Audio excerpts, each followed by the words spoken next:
उन लोगों के ऊपर ये झूठा मुकदमा बनाया गया। पिछले साल इस साल जाके ये लोग बरी हुए हैं, लेकिन बरी होने के साथ साथ मैं बार बार इस बात को कहता हूं कि इन केसेस में सिर्फ बरी करा लेना से कोई फायदा नहीं होगा, क्योंकि झूठे मुकदमे लगाए जाएंगे, एक नैरेटिव तैयार किया जाएगा कि मुस्लिम कम्युनिटी के लोग आतंकवादी होते हैं और उनको बरी करा लिया जाएगा, तो उससे कोई फायदा नहीं होने जा। तो इसीलिए हम लोगों ने पूरी ताकत लगा के मेहनत करके ये मुकदमा लड़ा और उसमें यह साबित कराया कि ना सिर्फ ये लोग बेगुनाह थे, बल्कि इनको झूठा फंसाया। पता था कि मुझे किस केस में लेके जा रहे हैं, लेकिन हमें ये पता चला किसी लड़की के बारे में कोई इन्वेस्टिगेशन इन्होंने करनी, पूछताछ करनी है, तो ये मुझे लेके चले गए। तो वहाँ पर ऐसा टॉर्चर किया तो मैं ख्वाब में नहीं सोच सकता।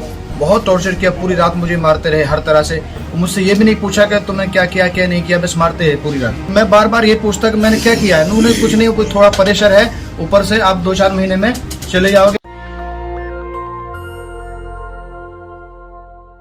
इस देश में मनुवादी व्यवस्था ने, आरएसएस ने, बीजेपी ने और आरएसएस के जो एजेंट्स हैं दूसरी भी पॉलिटिकल पार्टीज ने, उसमें एक नैरेटिव पिछले कई सालों से तैयार किया कि शेड्यूल कास्ट के लोग नक्सलाइट, शेड्यूल ट्राइब के लोग नक्सलाइट, मुस्लिम लोग आतंकवादी, पाकिस्तानी टेररिस्ट, लश्कर तैयबा और ये सब ISIS, और इस सब का एक झूठा नैरेटिव तैयार किया।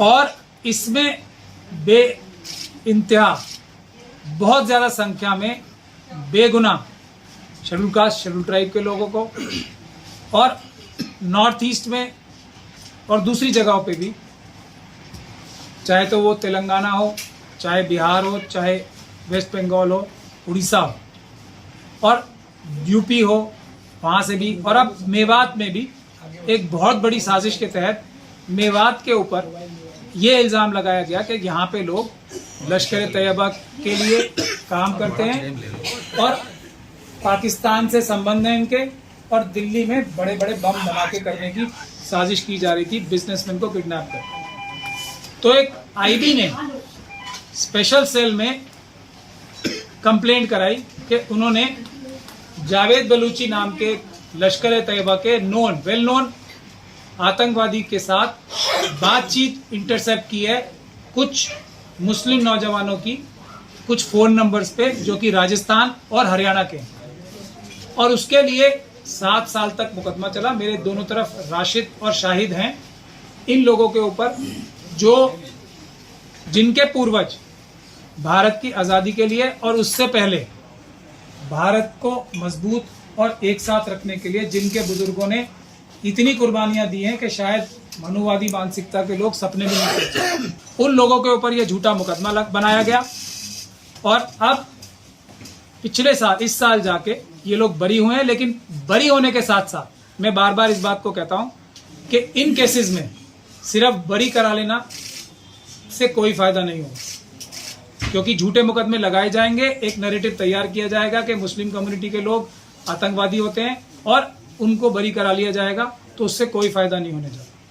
तो इसीलिए हम लोगों ने पूरी ताकत लगा के मेहनत करके ये मुकदमा लड़ा और उसमें यह साबित कराया कि ना सिर्फ ये लोग बेगुनाह थे, बल्कि इनको झूठा फंसाया गया।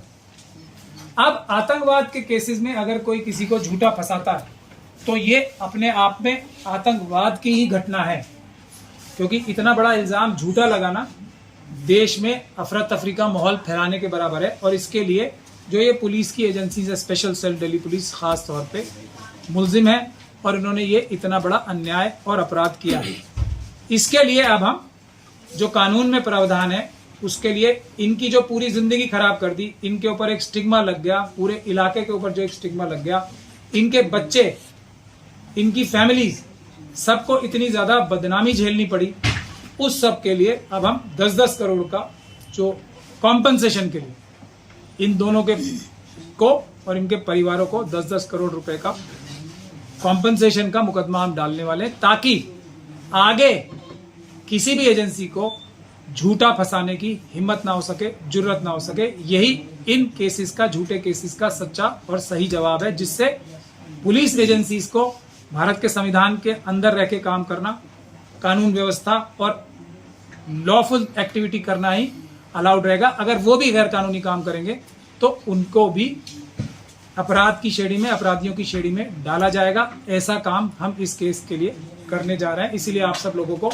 तकलीफ दी। सबसे पहले मैं आपको जो टिप्पणियां जज साहब ने की हैं इस केस के बारे में, वो बहुत ही जरूरी हैं, जो आप सब लोगों को पता लगनी चाहिए कि इस तरीके से इतनी प्रीमियर एजेंसीज, इन्वेस्टिगेटिंग एजेंसी जिनकी जिम्मेदारी देश की सुरक्षा है, वो ऐसा झूठा मुकदमा भी बना सकती है। इसमें जावेद बलूची नाम का एक टेररिस्ट बताया गया था।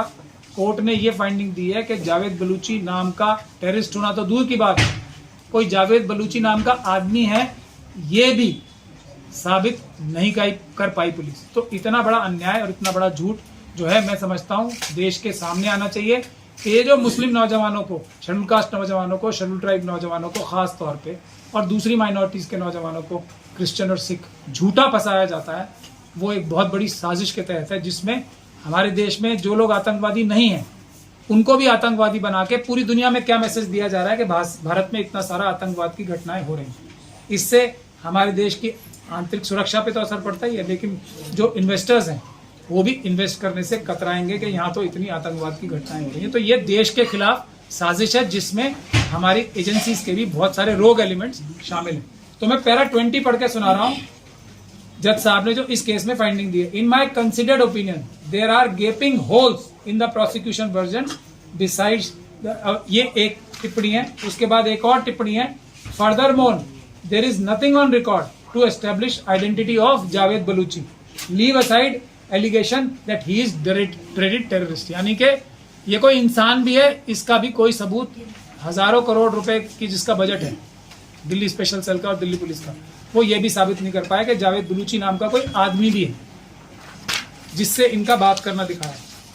फिर ये भी जज साहब ने टिप्पणी की है कि अगर even for the sake of argument the above said defects in the electronic evidence pertaining to the said intercepted conversation is ignored, even then intercepted conversation is not sufficient to bring home the guilt against the accused person। जो इन्होंने recording की थी, ये बताते हैं कि हमने इनकी रिकॉर्डिंग की थी, फोन पे बातचीत की, हमने ये साबित किया कि ऐसी कोई फोन रिकॉर्डिंग हुई नहीं है।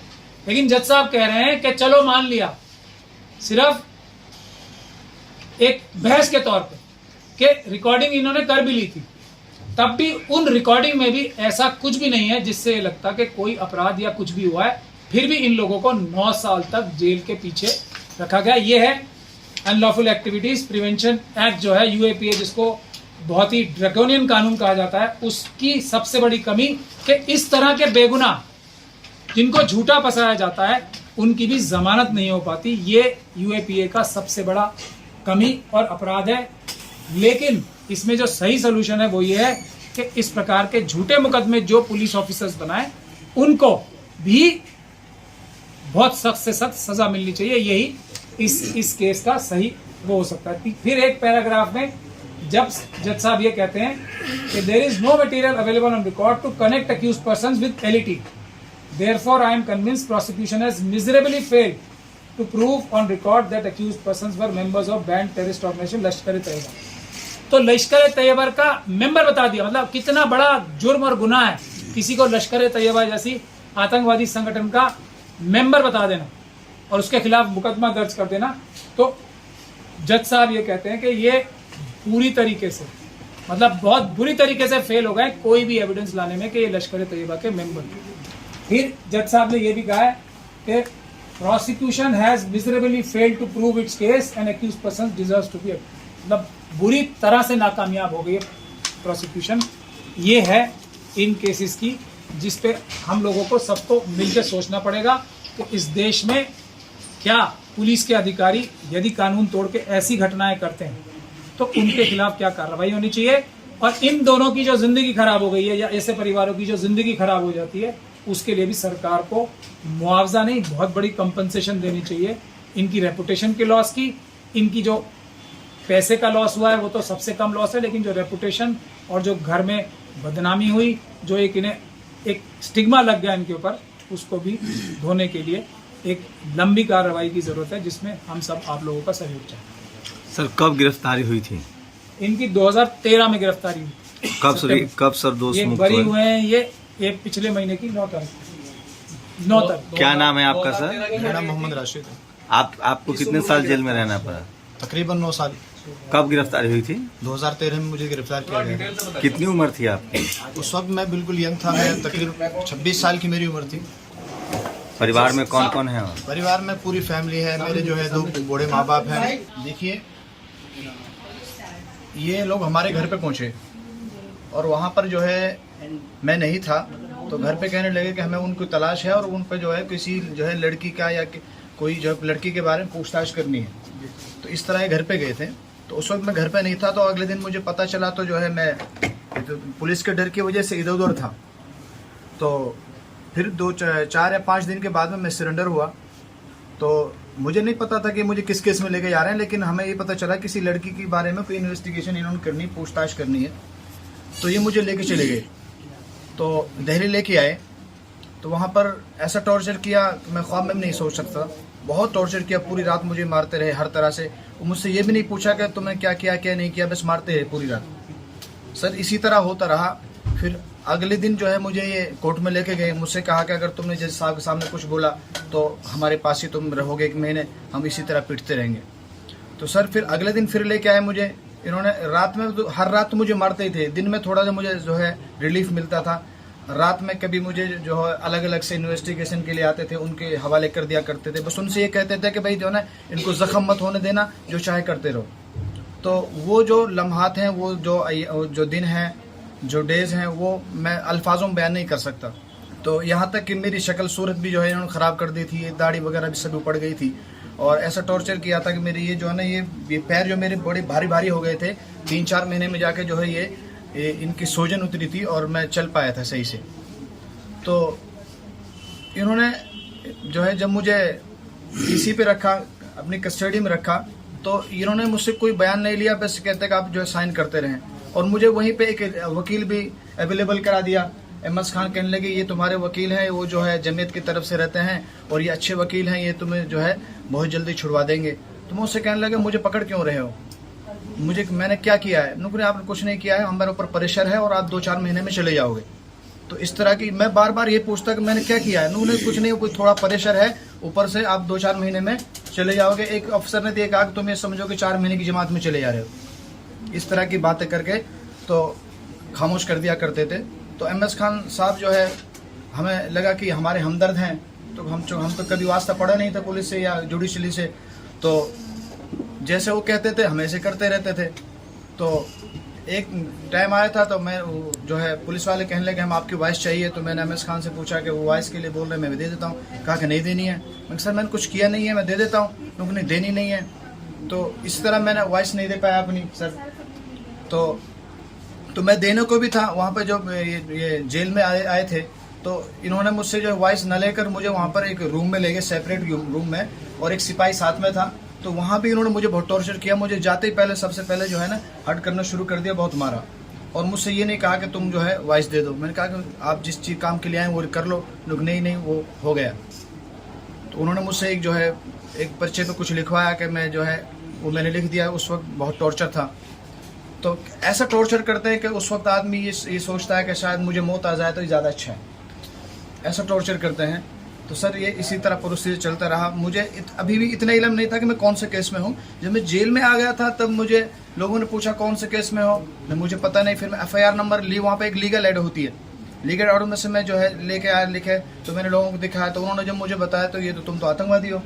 तो जब जेल के अंदर में फिर वहाँ के जो वहाँ के इनमेट्स थे, फिर उन्होंने जो है वो आतंकवाद की वजह से फिर हमको जो है बहुत परेशान किया। पहली रात वहाँ के जो वार्डनर थे उन्होंने हमें बहुत मारा। वहाँ के जो मुंशी वगैरह होते थे सर, उनके साथ में बहुत झगड़ा हुआ। तो 1-2 दिन वहाँ पर बहुत हर तरीके से मेंटलिटी भी और सिर्फ फिजिकली भी हर तरह से वहाँ पर टॉर्चर हुआ सर। कुछ दिन के बाद में थोड़ा रिलीफ मिला सर। तब हमें पता चला कि हम ऐसे मुश्किल केस में हैं। तो कुछ दिन जब हमें पता चला कि एमएस खान हमारे लिए ना काम कर जो है वो पुलिस के लिए काम कर रहे हैं सर, ये हमें बिल्कुल पुख्ता यकीन होगा कि हमारे लिए काम नहीं कर रहे हैं। तो फिर हमें किसी ने सलाह दी। तो हमने सर को जो है महमूद पराजा साहब को जो है साहब के पास गए। तो साहब ने कहा कि आपने कुछ किया? मैंने सर हमने कुछ पता ही नहीं है, ना हम इन लोगों को जानते हैं जिनसे इन्होंने जोड़ रखा है, ना हम इन केसों को जानते हैं, ना इन जो है धाराओं को जानते हैं। तो सर ने कहा कि ठीक, अगर आप जो है बेगुनाह है, इनोसेंट है, मैं आपका केस लड़ूंगा। तो सर हमारे पास इतनी अमाउंट भी नहीं है चूँकि हम जो है सर की जो है फीस दे सकें। तो सर ने बिगर लॉस के 1 पैसे लिए बगैर इतने सालों में केस लड़ा है। और मैं कह सकता हूँ अगर सर ये केस ना लड़ते तो हम बिगर किए हुए और इनोसेंट होते हुए भी जो है मुलजिम ठहरा दिए जाते और हम सलाखों में, अभी मैं सलाखों में होता। अभी भी मैं छोटा हूँ, अभी मेरी आंखें नहीं खुल रही हैं क्योंकि बहुत कुछ बड़ा हो गया। मेरे गांव में कच्चे घर थे, वो बहुत बड़े बड़े घर बन गए। मेरे साथ के जो साथी थे, मेरे साथ रहते थे, वो बड़े बड़े कोई डॉक्टर्स बन गया, कोई कहाँ क्या बन गया। तो उनको देखकर मुझे ऐसा लगता है कि मैं जीरो पे नहीं हूँ बल्कि मैं माइनस में चला गया हूँ। जब आप लौट कर आए हैं तो आपने कितने साल जेल में रहे? जब लौट कर आए तो आपकी जिंदगी से क्या कुछ खत्म हो चुका था? आप अब सर क्या जब मैं महसूस लौट करते के हैं? आया तो मुझे ऐसा लगा कि मेरा सब कुछ खत्म हो गया है। मेरे वो माँ बाप थे, उनके जो है सफ़ेद दाढ़ियाँ नहीं थी, वो काली दाढ़ी थी और अच्छे सेहतमंद थे, वो बिल्कुल सोखे से हो गए। मेरी माँ बिल्कुल बीमार हो गई, मेरी दादा दादी दुनिया से चले गए, मेरी बहनें भी दुनिया से चले गए। तकरीबन 1 दर्जन से ज़्यादा मेरी फैमिली के लोग जो है दुनिया में नहीं है। जिसको जब मैंने ये सुना तो मेरी पैरों के नीचे से ज़मीन निकल गई।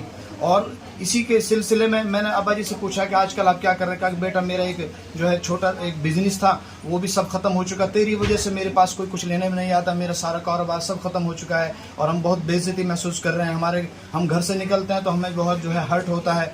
तो ये इस तरह की ऐसी बातें हैं कि जिससे मैंने जब सुनी तो मैंने लगा कि ये क्या हो गया है और ये बहुत बड़ा जुल्म है सर, हमारे साथ में ऐसा हुआ है। और अब जिन लोगों ने हमारे साथ ऐसा किया है, हमारा सब कुछ छीनने की कोशिश की और छीन गया है, बहुत कुछ तो छीन गया है, उनके साथ अगर कुछ ना हो तो सर अब ये पूरा न्याय नहीं है, पूरा इंसाफ नहीं है सर। नेशनल दस्तक की आपसे गुजारिश है कि अगर इसको बचाना चाहते हैं तो नेशनल दस्तक को सब्सक्राइब करने के लिए रेड कलर के सब्सक्राइब बटन को दबाएं, फिर बेल आइकन की घंटी दबाएं। नेशनल दस्तक को बचाने के लिए बहुत जरूरी है कि हर खबर को शेयर करें, लाइक करें, कमेंट जरूर करें।